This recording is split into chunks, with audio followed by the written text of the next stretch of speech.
Good afternoon, YouTube.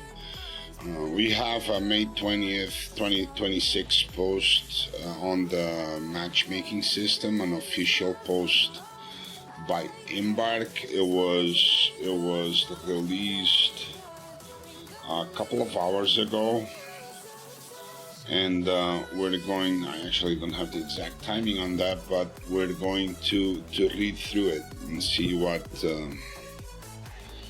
what Embark has got in store for us today. Okay, so notes on the matchmaking system from Embark. You've probably seen plenty of discussion about matchmaking in Arc Raiders. We've been reading it too, and we want to bring some clarity to what the system is trying to do, what it does in practice, and what it doesn't do. Some people need to be drawn a picture, I guess. What we strive for. In the Rust Belt, the kind of raider you become should be up to you. Topside works because it's unpredictable. You can never be sure if you can trust the people you meet or how dangerous they might be. That freedom and the uncertainty it creates is what drives the tension, the encounters, and the choices that make every run feel like its own story. At the same time, we don't want dedicated PvP players to consistently steamroll raiders who aren't as interested in PvP or who are still finding their footing. So our matchmaking is built around two goals: fairness and enjoyment. In the fairness, we do our best to match players who have a similar likelihood of succeeding in the round. One simple example, we prioritize matching equal squad sizes where possible. As far as enjoyment, we do our best to match players who are likely to have fun together. In practice, we found that matching players based on playstyle drives enjoyment and reduces friction. And like any matchmaking system, we pursue those goals while respecting real constraints such as matchmaking time and latency. Gotcha. So matchmaking time and latency are hard set as a goal for the matchmaking system, which will, if allowed, take everything else into consideration. Gotcha. Playstyle-based matchmaking, we take multiple factors into account when forming a lobby. One of the strongest is your playstyle across previous rounds, especially as it relates to how you engage with other raiders. It is important to understand that playstyle aren't binary, and this isn't a friendly versus shoot on sight, it's a continuous scale. So far, Embark has only confirmed what they've said before. It's a weight system, it's not hard locked, and it prioritizes matchmaking time, and now we know latency. I didn't know that if latency was mentioned before. So far, so good. We know this in this channel. Most of our community knows this because we've discussed it extensively. It does set hard markers on people that have been talking about the matchmaking in a very negative way. So those people either take the developer's word as truthful or shut the fuck up. Alright. Some raiders are almost always cooperative, fine. Some raiders are highly engaged in PvP, fine. Most raiders fall somewhere in between. This is important, right guys? Most raiders fall somewhere in between. Maybe friendly until threatened, maybe opportunistic, maybe cautious, maybe unpredictable on a bad day. So, to be clear, there is a percentage of players that is PvP focused. There is a percentage of players that are friendly all the time. Most of the raiders, and this is key, most of the raiders like to play the game. Our system tries to place you with players who sit closer to you on that scale while keeping topside from becoming completely predictable. So, what does this tell us? There are no such thing as rat lobbies, friendly lobbies, hardcore lobbies. You are more likely to get matched with people with your playstyle, but you are definitely going to find people with different playstyles. And that's okay. That's how the game is designed. I can't believe I have to keep saying this shit. Matchmaking profile distribution. Players are spread across a continuous spectrum, not a binary choice. Player percentage illustration. This is an illustrative chart for explanation purposes, not real matchmaking telemetry. We can safely assume that the distribution is similar, not true percentage. Actually, if you look at the damn chart, it goes from -1 as most cooperative to 1 as most PvP focused, right? So the actual MMR, the actual matchmaking class that you're on is going to vary within -1 and 1 at the whole times during your gameplay arc. You have likely, so specific player is here, and the likely lobby range is 5, 10, 15 to each side. Okay, so if a player is at 0.5, it can go up to 0.65 or down to 0.35. Okay, that's not hard-locked still. It will prioritize players like you, but it is not hard-locked, because some player might get into a queue and he's at 0.85, so extremely PvP focused. But he's in matchmaking for like a minute, right? And his latency matches that of the 0.65 lobby that is forming. He's gonna get chucked in there, right? That's not a rat. It's a normal player playing the game as it's designed to be.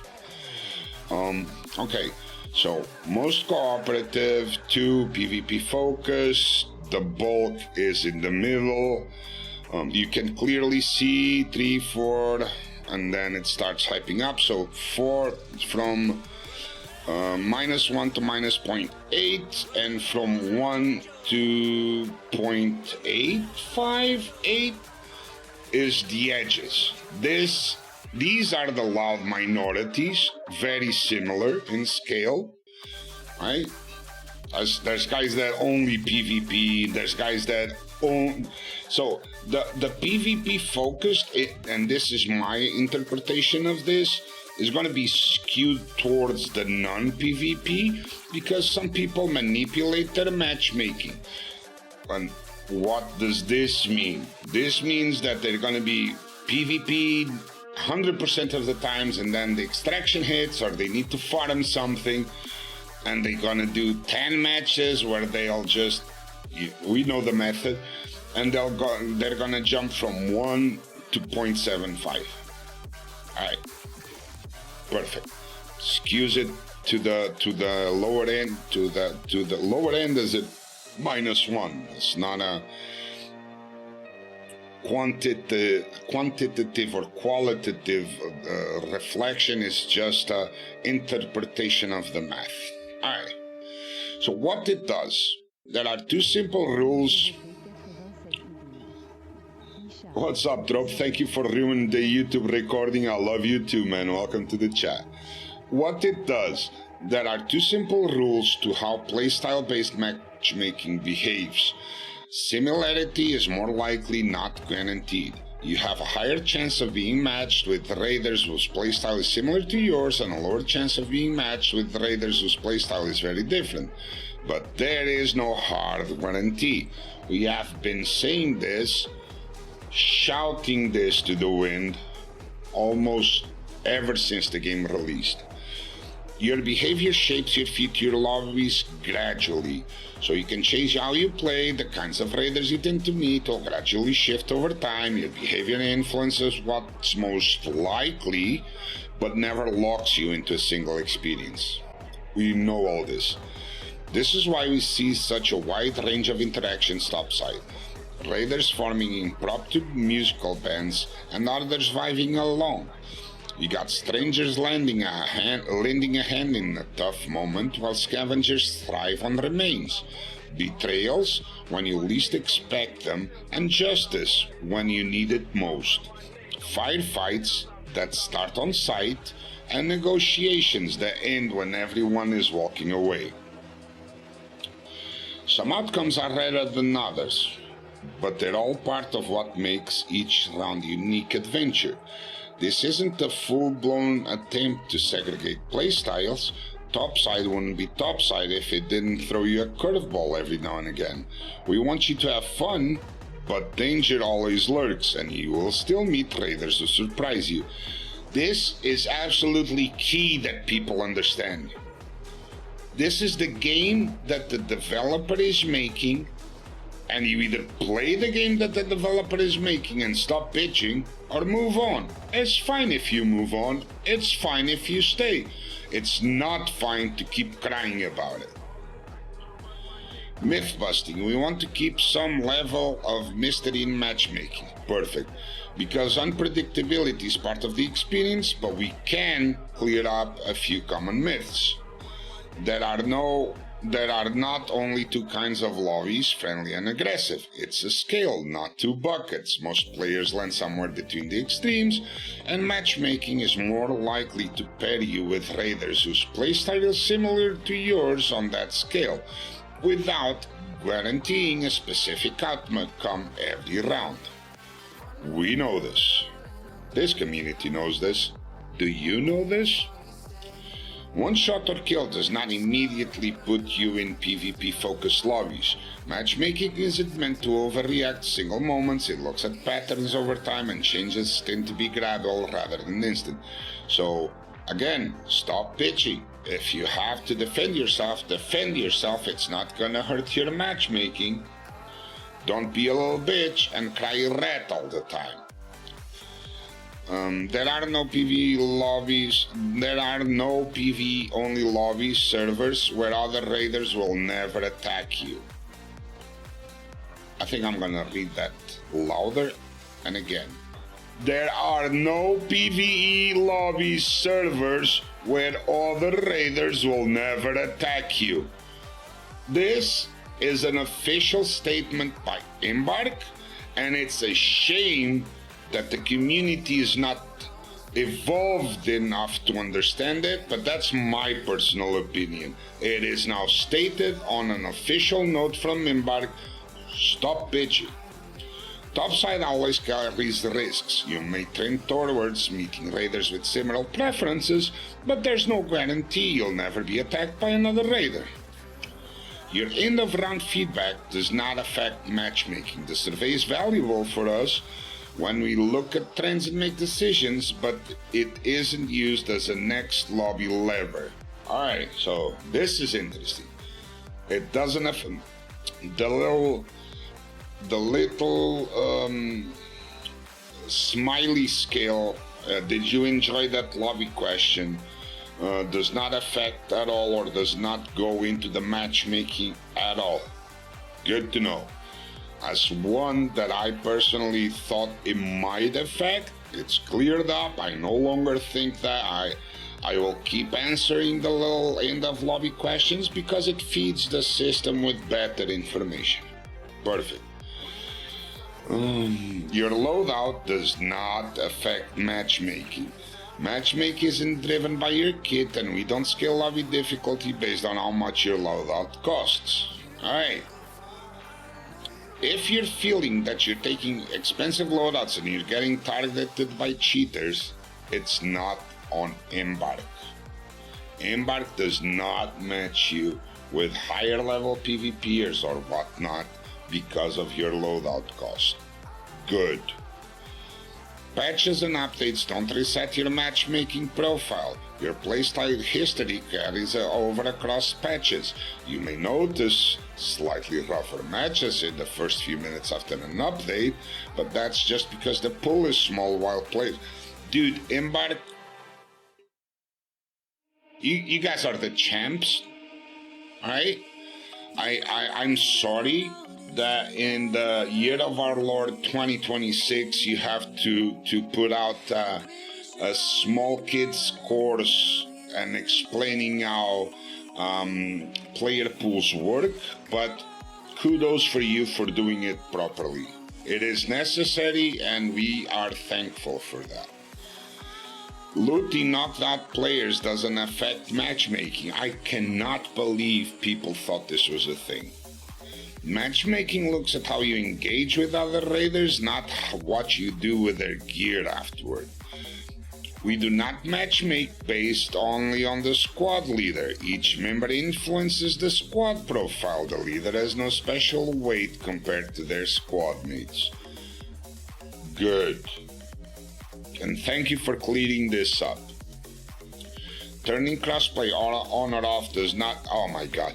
Turning crossplay on or off does not impact the level of cooperation PvP in a round. It changes who's in the matchmaking pool and the matchmaking time, but it doesn't guarantee the tone of your encounters. That's why, if you,